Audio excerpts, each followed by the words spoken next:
All right, guys, welcome to the first ever Salt City Church show slash podcast. I'm excited to be here with you guys. You can see that I'm broadcasting live from my 2004 Honda Odyssey minivan, Ronda the Honda. And the reason for that is because I'm sheltering in place with my 5 kids who are doing homeschool at home right now. And so there's no place for me to get in a quiet spot. So I'm here from an undisclosed location with my buddy Clint Robinson. And the reason that I invited Clint onto the show is because Clint is actually the first person that I heard the word coronavirus from. And that's because when this whole thing broke, Clint and his wife Miranda were living in Wuhan, China. So I'm excited to talk to Clint and ask him some questions, and hopefully we can all walk away knowing how to walk with Jesus through what we're going through together over the next several months. And so, Clint, can you walk us through what the last several months have looked like in your life? Yeah, man, that could go on for a while. So I'll try to do the fast version. But yeah, the first time I had kind of heard about this virus going around was in December. And you kind of just kind of heard this thing, and we were like, I don't know what's going on. And then we kind of get towards the middle of January, and actually, it was fun because for some reason I just decided I would start journaling on my phone this year, and I haven't been much of a journaler. But I started journaling on January 1st, which was good timing. But it was about the middle of January, and I journaled. There's this crazy virus going around in my city. I don't know what's going on. I hope it fizzles out soon, though. And like, I went back and looked at that last week, and I was like, oh my word, it did not fizzle out. That is for sure. So yeah, so middle of January, we're starting to see that thing kind of ramp up in our city, and still no one really knows what it is or what it's gonna do. But then we started hearing rumblings of, oh, they might shut your city down, and we're like, do you think they'd really could they close the whole city down and we couldn't get out? We were kind of just having conversations about it. Is that possible? Like, if it's possible anywhere, it's possible there. But yeah, so then finally one day we were just like, us and some of our friends that live there, we were like, we should probably get out of here. And pretty quickly we made the decision to get out. And then sure enough, like less than a day later, like probably about 18 hours later, the whole city was on lockdown, and we wouldn't have ever been able to leave unless it was one of those evacuation flights or something like that. So that's when we started running, and we kind of honestly sort of didn't stop until like a couple weeks ago, like just kind of like living in that transition. So we ended up in Bangkok a couple days later, because we were just like, we don't know what's going on, and we had some stuff going on, and wanted to see some friends in Bangkok and do some fun stuff. So we are like, well, why don't we just go ahead and go there, and we'll shelter in place in January, and then we'll kind of see what happens. So Miranda and I were in this little bitty like studio apartment for 14 days and couldn't really do much of anything. And I found myself just going up onto the roof of it like multiple times a day just to get outside. And so yeah, this was 11 weeks ago that we were kind of doing this kind of stuff. So Wow.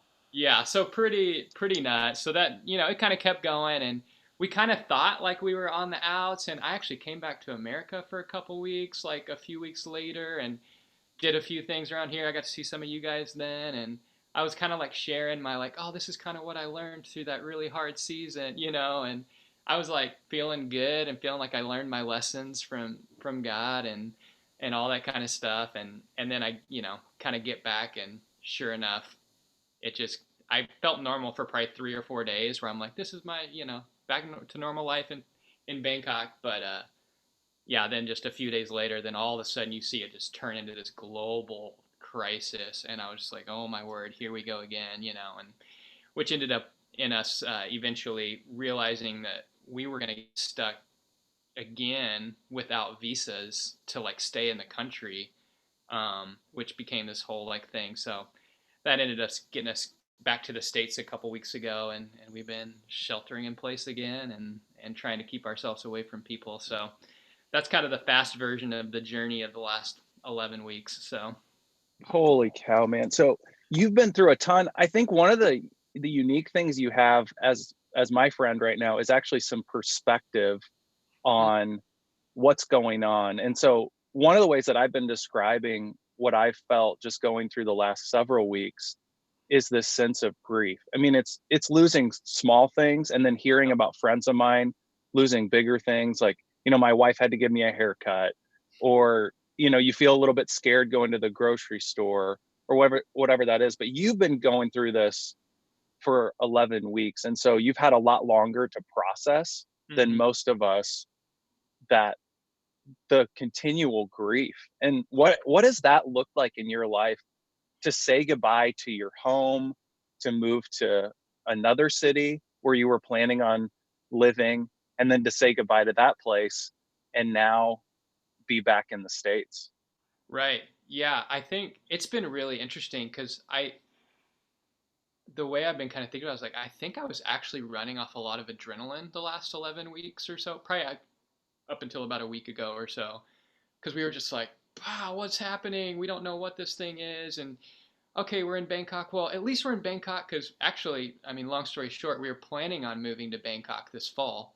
That was going to be kind of like our new home and new place of work, and looking for opportunities there. So we were like, okay, well, I guess we just got to move to our new home earlier. That's kind of cool, like let's just kind of get a jump start on getting to know the city and had some of our friends there with us. So I think that we kind of tried to stay optimistic and like, okay, like that's a bummer, but this is cool.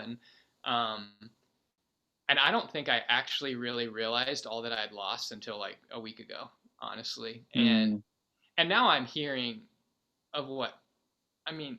It's sad to say, but like everyone's experiencing the kind of like you said, the loss that's happening now. But now I'm kind of processing, from 11 weeks ago, all the things that I'm losing. And I think the hardest thing. So I've lived in, the city where this all started for the last 7 years, and fell in love with it. And I was like actually journaling about it. I tell these Chinese taxi drivers the streets to take to get places fastest. You know what I mean? So I'm like, oh, you should mm, go left here because it'll be, we'll avoid the traffic jam. And like that's how well I know a city of 14 million people. I can like get around it and have all my places where I eat. And we like threw stuff in our backpacks and said, okay, let's get out of here. Why this weird thing's happening, and we'll come back a month later. It'll be fine, but we need to get out of here.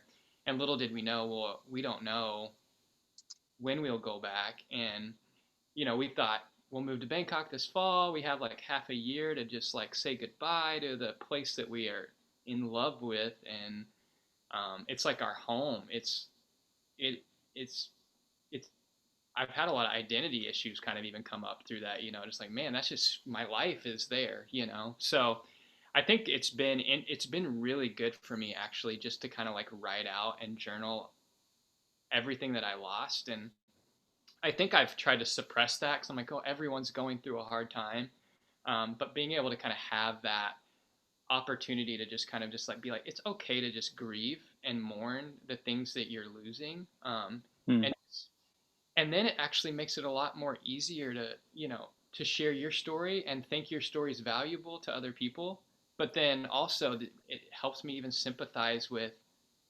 I just heard this like on a podcast or something today. Oh, like students are not going to get to have their senior prom or whatever, and I'm like, oh, that's such a bummer for them. Like they were just, mm. and I don't know if you can allow yourself to grieve the things that you've lost. I think it helps you understand there is value in that, and then you also can understand what other people are losing easier and be able to sympathize with them. So Yeah, what would you say to the person who's grieving and they feel like they can't really share what they're grieving because it seems so small and insignificant? uh-huh. It feels almost weird or wrong to share, like, about the fact that I really enjoy getting a haircut at this certain place when somebody else is dealing with something different. How do you process just those small losses? Totally. Well, that's me to a T. Like I am like my losses are just nothing compared to someone losing a family member or all the things that are possible in this season. So I feel like I was like really pushing those things down a lot. And it's actually, you just kind of find the people. I actually just kind of got some counseling the last couple weeks, which was really helpful for me to Mm-mm. kind of just have a safe place to just um, let it out, and just be okay, like kind of processing it. And then that kind of like made it a little bit more easy for me to kind of, with my close community, just to share with them, hey guys, this is what I'm losing. And then it's like, it just creates opportunities for other people to share what they lost too, So you're not trying to like put a pedestal on it, or it's not a competition of loss. Like that would be like the saddest thing to be doing right now, is competing of who's lost more, So it's like, let's just like listen to each other, and be the brave one to speak up first and say like, I'm bummed that I can't go out to eat anymore. And just, you don't know it, and then the next thing you know, like you just can have a really vulnerable conversation that is going to allow you to speak your truths, and then also get to hear other people's truths. And when that stuff's spoken out into the light with close people that you can trust, especially, like, it's gonna make the season probably a lot more doable. So Yeah, you're starting to answer another question that I have. Is this how you think about leadership? Because you have a lot of people that would look to you as a spiritual leader. And I think one of the things I've been wrestling through is how, as somebody who's leading other people in a time of uncertainty, how do you give them hope? But how do you also communicate to them that you don't know what's happening? Because people are looking to you and they're used to kind of getting answers from you, or you're the person who knows the future to some degree, and now they're looking at you and you're like, I have no idea. How do you think through those things? yeah, I think just for me personally, I'm like, I want. So I was traveling with some friends to come back to the States, when we're like, we just need to get back to the States and just hunker down and ride this thing out and not be around people. And so the friends that I was traveling back with, we kind of just decided, oh, for like, 7 to 10 days, 14 days here, we're just going to all hunker down in this one house and make sure that none of us got it. And before we like spread out and maybe go stay at our parents' house or whatever we need to do to ride this thing out. So we were together, like all together for, a good week last week. And I think for me, I was just like, man, I can't fake it right now. Like some of my friends, they were just, I mean, they've been thriving in this season, and I'm like super happy for them. Like, that's awesome. They don't have to feel guilty that they're thriving right now just because I'm having a hard time. But I don't want to fake the fact that I'm actually having a hard time. Yeah, I'm still, you know, trying to just be like a good role model and an example, and all that kind of stuff. But I think what I've realized is just being honest and vulnerable with the people you're leading, and the people, whether it's your kids or whether it's, your community, like, um, just being honest about the things that hurt, and don't, not faking it, um, just to like try to like play the strong leader role. Like, I think that would be the miss of this, is if you just kind of feel like you have to keep the strong leader mask on right now, and not be vulnerable about what's a struggle for you. And then that, honestly, the more vulnerable you are to open up your struggles, the more safe people feel. Like, oh, like, I thought I had to be like that, I thought I had to kind of just be like strong and tough. And a lot of my friends, like, we feel that sometimes. We feel like we have to be strong and tough, and it's like, no, like, it's okay to just, for this to be hard, and just to try and lead out and modeling vulnerability, I think has been something I've tried to do. I don't know how well I'm doing it. Maybe I'm doing being too vulnerable at times, because I Mm. really have struggled the last few weeks. But uh, I think the thing is that I want to come alongside that with is not some sort of pep talk or anything like that. It's just the gospel. I'm like, if I have anything to share right now, I just want to share the gospel and continue to like proclaim that to people that I love, like whether however long they've been believers or if they're not a believer. I'm just like, I just want to like share the good news. And Yeah, I yeah, Clint. So the gospel, I mean, we believe that's an unchanging message about what Jesus has done for us. But how do you find yourself sharing the gospel with people in this particular moment, and even as you preach the gospel to yourself? What does Mhm. that look like for you? Yeah, I think it goes a lot of different ways. I think preaching the simple gospel Like, so Drew, like right now, man, I so pumped that God sought you out and revealed himself to you because you were separated. You were eternally separated from him. And think of the separation you're feeling right now from people. Like that's your reality with God. Like you're separated from him. But man, I'm so pumped that like God revealed himself to you and you responded and you knew that, you had so much junk and so much ick that you could not figure out on your own. So you just chose to put your hope in Jesus. And now, like, you can just be confident. Like, there's not a lot we can be confident in right now, but there's one thing that you can be unwaveringly confident in, and that's the fact that your eternity is secure in Jesus. And, like, just to make it simple, and like that's the exact same thing I would want to say to someone who I want to know him, but like I want you to know that too. So I think going and just you're kind of gonna get some good reps in that are maybe going to be helpful for your future sharing of the good news. But I think too, just however it looks, like this morning I was just reading through the end of Ephesians 3 with some of my friends, and I'm just kind of telling them this prayer that Paul prayed. Would you like understand the height and the depth of Jesus? I'm just like, I just want to pray this for you guys because that's a 2,000-year-old prayer that's still on the move, and I'm feeling it, and I want you guys to feel it because, man, if there's anything I want you to be tethered to right now, it's the cross of Jesus Christ. So I think just kind of trying to lace that into everything right now because it's hard to come up with a whole lot of other things that are as solid as that. So Yeah.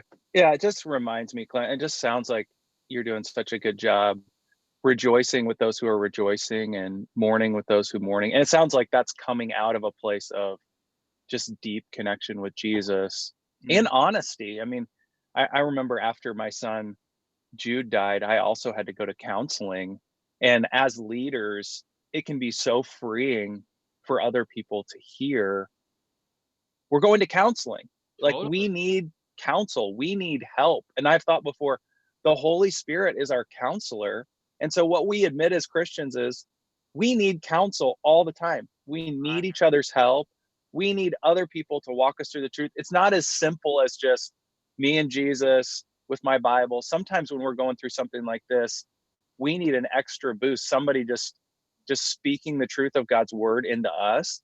And Right. I wanted to specifically ask you, how are you processing through? You said earlier that there's some of those little things that you're grieving, but you're also in the middle of an adoption process for a Right. little boy named Solomon, Yep. and we're maybe months away from bringing him home, and that's all up in the air right now. So how are you processing that deep sense of loss of even a timeline?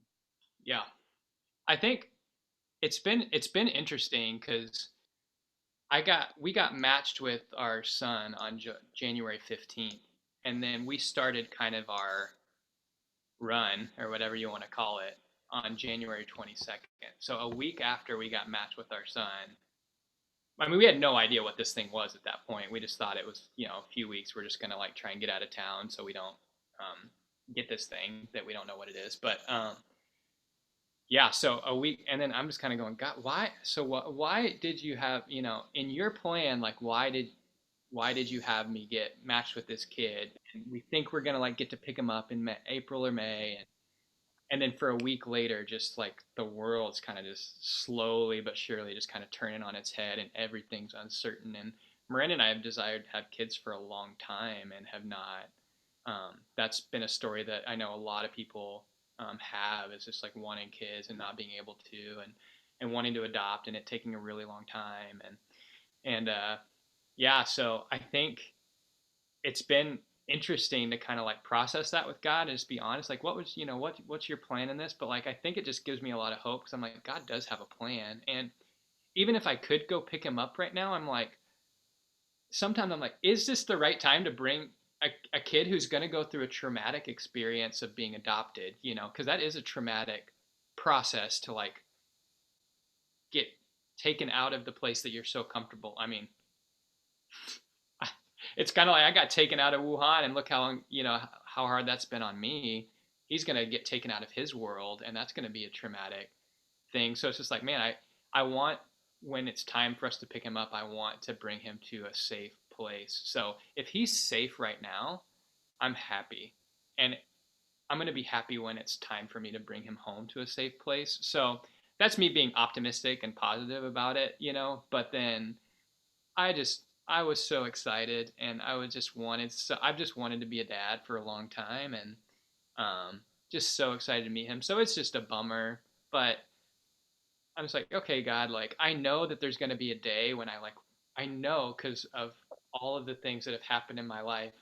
35 years of life, not that much, but I know there's gonna be a day when I look back and I'm just gonna go, oh man, God, you've always had a perfect plan for me. You always will continue to have a perfect plan for me, and you have a perfect plan for Solomon. And when it's time to go pick him up, it's time. But it still is a bummer to just kind of like, you kind of had it in the grasp of your hands and then kind of felt it taken away. And again, it's just okay to be sad about that. I don't have to feel guilty that that's a bummer. For me. Yeah, yeah. Have there been any specific just passages of scripture Mm. that have come up over and over again for you over the last 11 weeks? Just something that you're meditating on or going back to? Oh, for sure. I think yeah, the first one, I mean, I have a few. I kind of have my Psalm 142 is like, uh, yeah, it's, I've been reading a lot of Psalms, over the course of these weeks, but I got to that one and I was like, that's it. That's it. It's like every word is just like dead on. It's like I cry out loud to the Lord. I plead out. I pour my complaint. I reveal my trouble before him. Although my spirit is weak within me, you know my way. And then I'm like, oh gosh, man, God, you do know. And it's like along this path I've traveled, they have hidden a trap for me. And a lot of times I felt like I just had a trap following me around the last 11 weeks, and just like, but then at the end, it's like, God, you are my shelter, my portion in the land of living. But I won't read the whole thing if you want to check out Psalm 142. But sometimes people kind of write their own Psalms of lament or whatever, but I'm not super great at that. So I'm like, if I was going to write one, I think it would be Psalm 142. But um, probably the passage that has been with me literally since January has been from the Gospel of Mark at the end of Mark 4, when Jesus just got done, doing a lot of healings, like sharing a lot of parables, and they get on this boat, and the wind and the waves and the storm just kind of like, flares up, and then they're all freaking out. We're gonna die.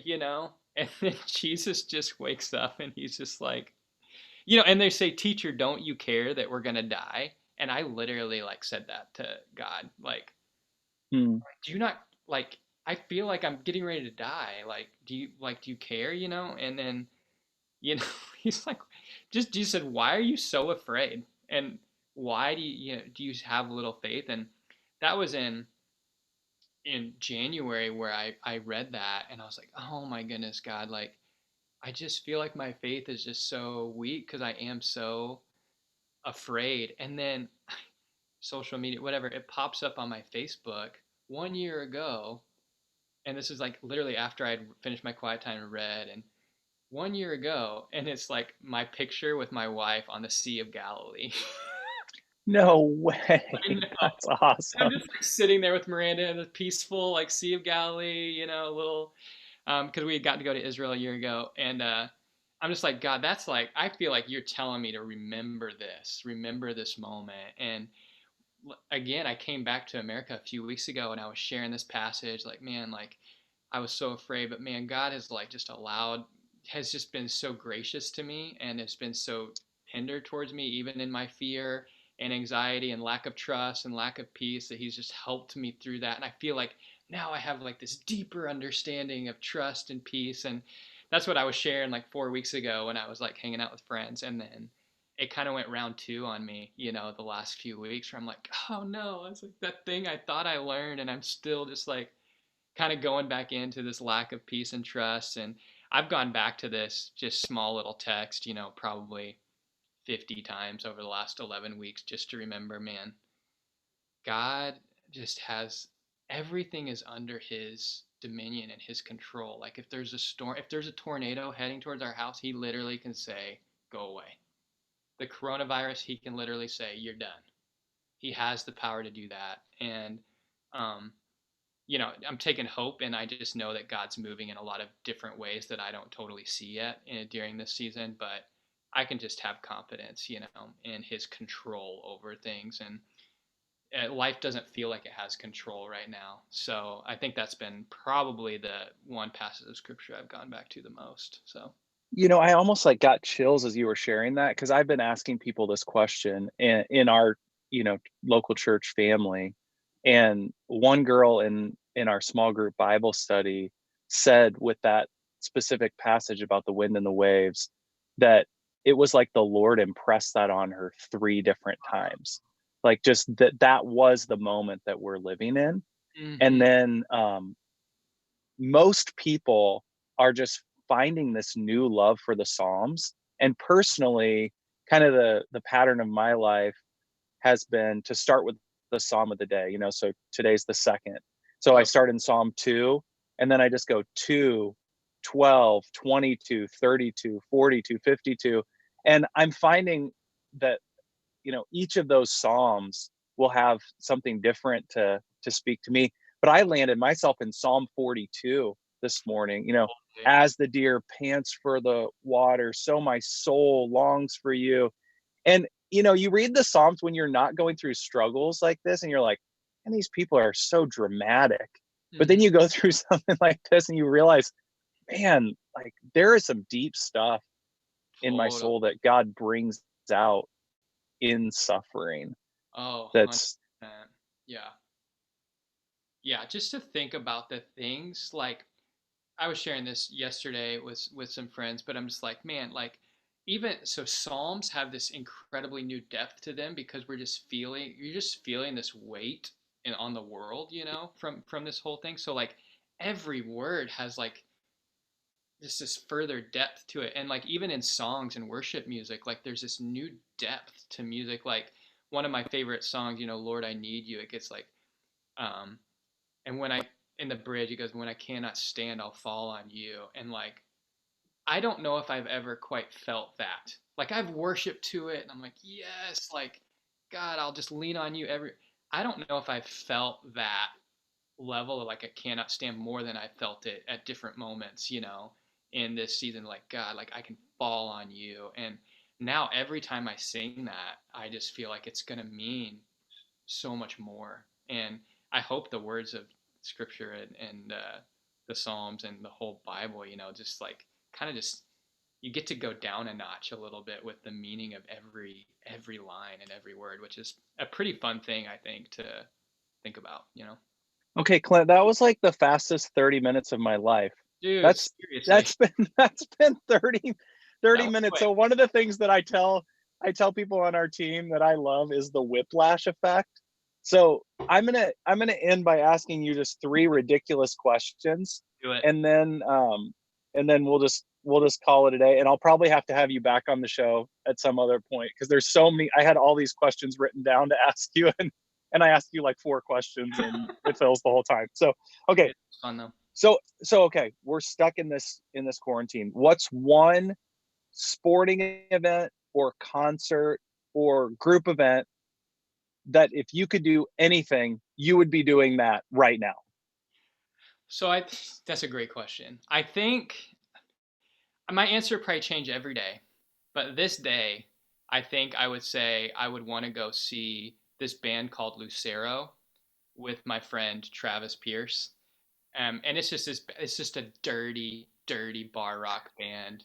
Just all, and it's people from like every phase of life that you can imagine, but yet everyone is just in that room, unified, just crying out these like songs about the girl down, on the other side of the small town, and just super fun. That would just be like a blast to get to do. Nice, nice. All right. Second question. I know you love your wife Miranda and you're enjoying the quarantine just with her, but if you could add one person from history to join your shelter in place, who would it be and why? Yeah, such a good question. When you told me about this question earlier, I'm like, oh my gosh, who do I say? Who do I say? Like, there's just so many options, and I'm like, I have all these kind of obscure people that probably nobody would know. But if I was gonna think of someone that I think people actually know about, that I think would be a blast to be quarantined with, it would be Chris Pratt. So it's not like an old guy from like way before. Chris Andy Dwyer, Pratt. Andy Dwyer from Parks and Rec, Chris Pratt. Just I feel like he could just be a one man show in this living room and just entertain me every day and just be a blast to hang out with. So yeah, Totally. I was thinking about that. Like, you don't want Abe Lincoln, who like no, struggled with depression. totally. Like You you want want someone somebody. hilarious. Totally, You want someone totally. fun.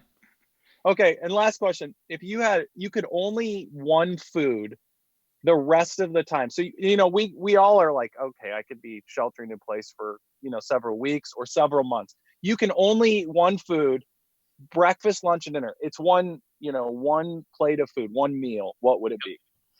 Okay, so this is probably gonna be really dorky, but a pita, throw across the hummus, throw on your Greek salad, which is kind of like, cucumbers, onions, tomatoes, some chickpeas, some cilantro, or whatever's in that mixture, and just kind of throw that into a pita. I feel like you kind of get a lot in that, so and that's one of my favorite meals. So I think I would be okay eating it. You'd probably have to ask me a week in how I felt.